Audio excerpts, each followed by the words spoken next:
بص كده، وعد مباراة الرجاء الرياضي أمام سيمبا التنزاني. المباراة دي طبعا في الجولة السادسة والأخيرة من دوري أبطال أفريقيا 2023.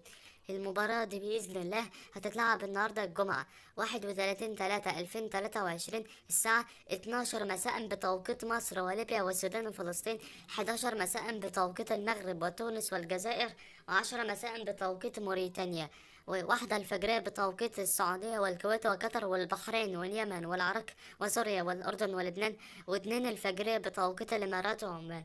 مع القنوات الناقلة فهي بين سبورتس 4 بصوت معلق جواد بدة. طبعا ملعب المباراة هو المركب الرياضي محمد الخامس. اشترك في القناة وفعل زر الجرس واعمل لايك للفيديو. أهم حاجة ما تنساش تتوقع نتيجة المباراة في التعليقات. والسلام عليكم ورحمة الله وبركاته.